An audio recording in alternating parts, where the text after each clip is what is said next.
And welcome back, listeners. Thank you so much for joining us for another episode of the Invisible Threat Podcast. I'm super excited about this really awesome continuation of these episodes. And as is normal, I am joined by my esteemed co-host, Dr. Matt Eby, coming in from Kansas City, and I'm really excited about what's going to happen in this episode. But before we really get into it, let me go ahead and pull in my co-host, Dr. Matt. Matt, how are you doing, buddy? I'm doing great, Carter. It's great to see you again. And as you're saying, this is going to be a really special episode here, episode 7 already. Can't believe it. Lucky number 7, right? It's I think it's probably timely and it is going to be super awesome. So listeners, you are in for a treat. But I kind of want to timestamp this like I normally do. Matt, I might have told you I am leaving. I'm catching a red eye tonight, going to New York City. I've never been to New York City before. Me and my better half, known as Renee in the book, Christina, we are flying out. We're going to be there for 3 days. We're staying right off of like Central Park area. So we're hoping the weather's going to hold up. It looks like it's going to be pretty decent. So I'm pretty excited about that. But yeah, I want to go ahead and timestamp that as that's another reason why I'm excited about our episode today too. I love New York. Joanne actually worked and lived there for, I think, a year or maybe a little bit longer. So it was New York's one of the greatest cities in the entire world. It's just a fantastic place to be. So cosmopolitan, so international. You'll just love it. Make sure you get out, explore the city. It is just fantastic. Central Park, wonderful. Yeah, you're gonna love it there.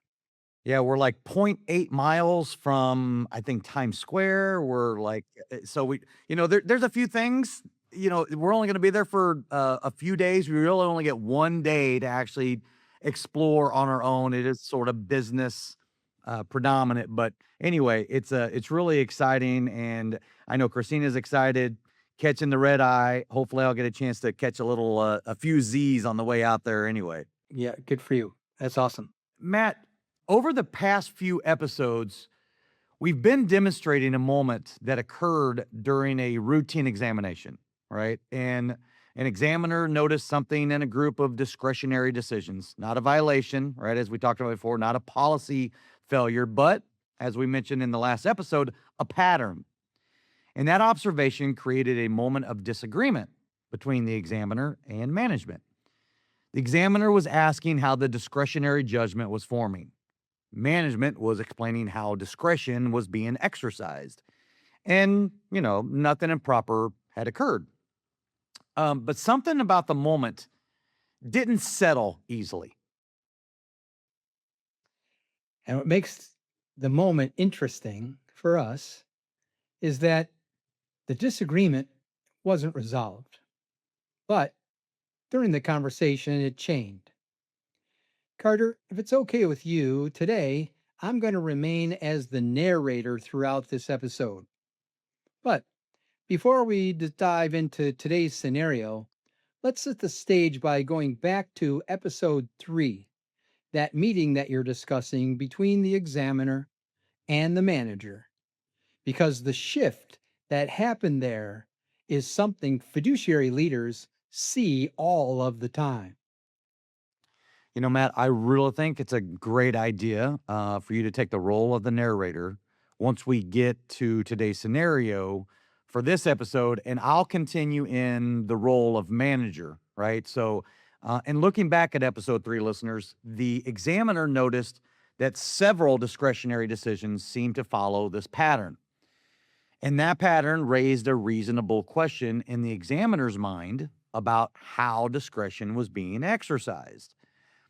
So were similar, requests being evaluated in the same way? That's a question, right? So were there similar requests being evaluated in the same way? And what factors were influencing the decisions being made? As the manager, I thought these were fair questions. And as we saw in that episode 3, once questions like these enter the room during a meeting with an examiner, something else enters with it that you mentioned: evaluation exposure, and concern about your reputation. Exactly. Reputation. At that point, as a manager, I have to assume the issue may be a reportable finding. So the conversation naturally begins to shift, right? So instead of asking what the pattern might mean, the manager starts asking different questions. Questions like, is the pattern defensible if this winds up being a finding, right? And once that shift happens, the system starts stabilizing. The moment because the reputational exposure entered the room. Yeah, right. So I would start talking about precedent. I would show consistency. I would show that similar situations are handled similarly, right? Low variability, high consistency. Exactly. Not to eliminate the question, but to demonstrate that you have your system under control. So the issue, the disagreement between the examiner and the manager, didn't disappear, but the nature of the conversation changed. The question in the room moved from how is discretionary judgment forming to is the exercise of discretion defensible?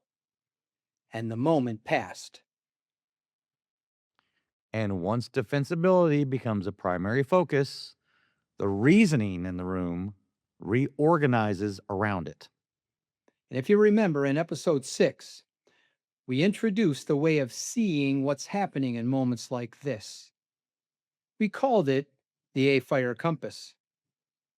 4 dimensions interact on the face of that compass. Anchors establish precedent and consistency. Fairness assesses the beneficiary's circumstances. Identity reflects credibility and reputation. Risk evaluates institutional exposure.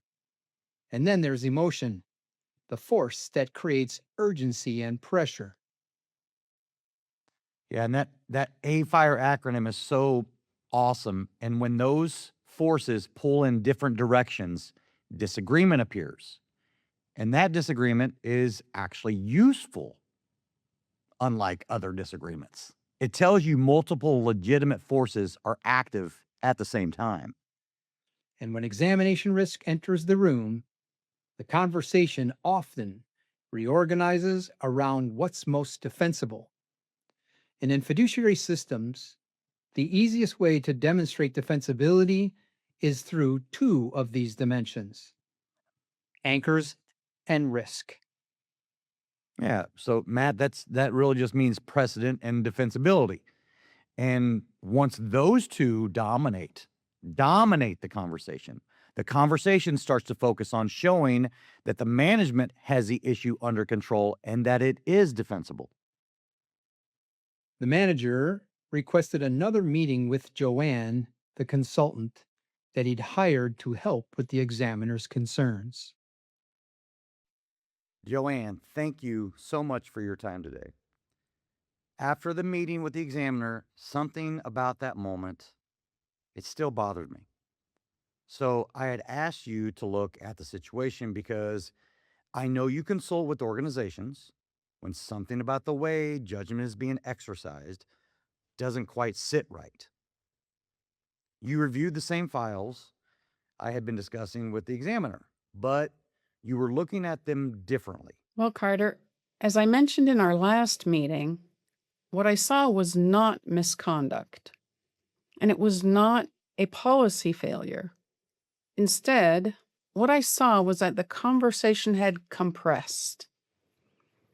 Most of the reasoning behind the discretionary decisions was being driven by 2 forces: anchors, meaning precedent, and risk, meaning defensibility. Now, when those 2 dominate, the other dimensions become harder to see. Fairness becomes diminished, and identity becomes protected instead of being examined, while emotion practically disappears from the room. So the resulting discretionary decisions start to look very uniform. And in our last meeting, you said something that stuck with me. You said, and I quote, the work reduces visible variability. That's because variability is where judgment becomes visible. Carter, if every decision looks the same across multiple situations and different trusts, the trust organization feels stable. But the signal that helps to understand how judgment is forming starts to disappear. Because the organization feels stable, that's what you as the manager think you do want. But it's that lack of variability that is a warning sign that the invisible threat is starting to take hold. Joanne, if you don't mind, help me understand something.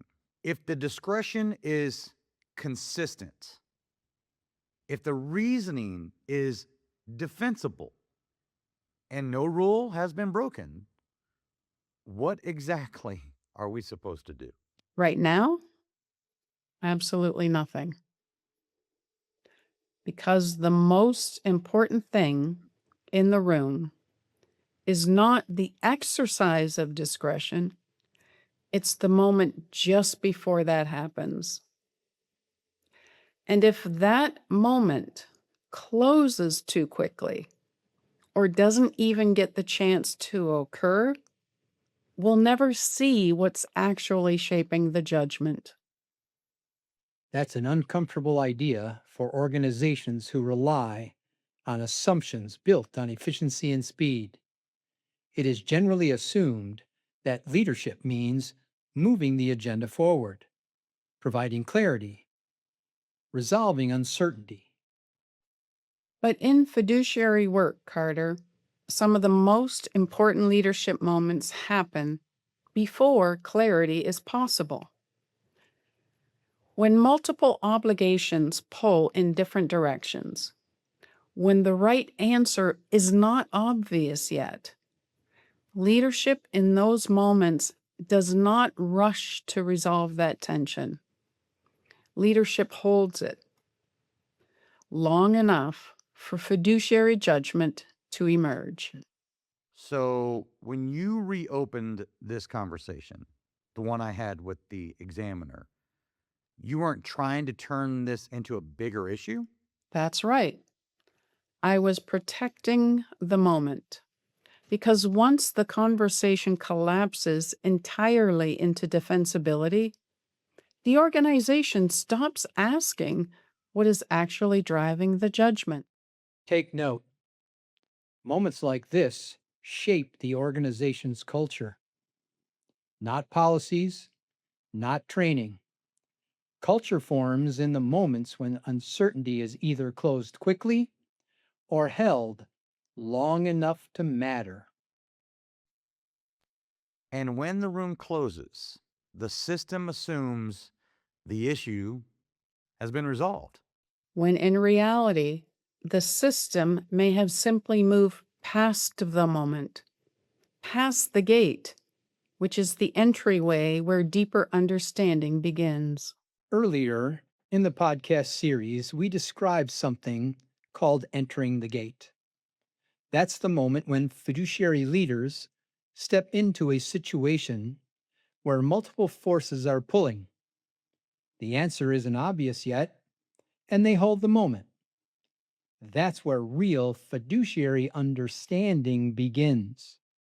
But if the room stabilizes too quickly, Joanne, the organization never actually enters the gate. That's exactly right, Carter.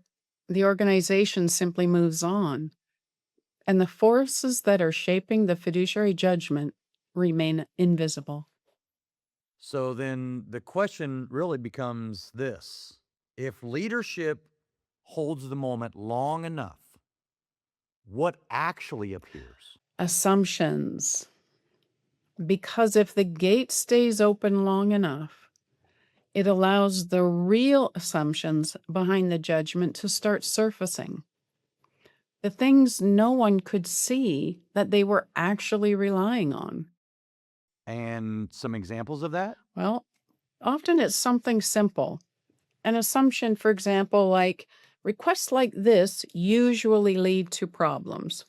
Or, even more popular, well, if we approve this once, we'll have to approve it every time. Those assumptions may or may not be true, but once they enter the judgment process, those assumptions start shaping policy. And most of the time, no one even realizes the assumptions are there. But as part of the policy, they have actually become the default. So, Carter, the real question isn't just what was the decision? The question becomes what assumptions were driving it. And that's what we'll explore next time. How do you actually see those assumptions when the room doesn't even realize it's making them? Moments like the one we've been describing happen in organizations every day. A question appears, the room feels the tension, and the system moves quickly to stabilize it. Precedent is cited, consistency is demonstrated. The conversation closes, and everyone simply moves on. But sometimes the most important thing in the room is the moment before the decision, the moment where the forces shaping judgment are still visible, the moment where deeper questions can still be asked. Most organizations move past those moments. We don't. Well, Matt, I want to thank you again for having another spectacular opportunity to bring in your esteemed co-author, Joanne Eby, to come in and really be able to shine a light and to be able to re-examine that examination that we did in episode 3. And, our listeners are so they get so much out of this. And I know episode 8 through however many we end up having, 80, 800, who knows what it is. I know that we're going to continue to pull out of you all of those things what is it, 50, 60 years combined of trust industry knowledge that the two of you possess.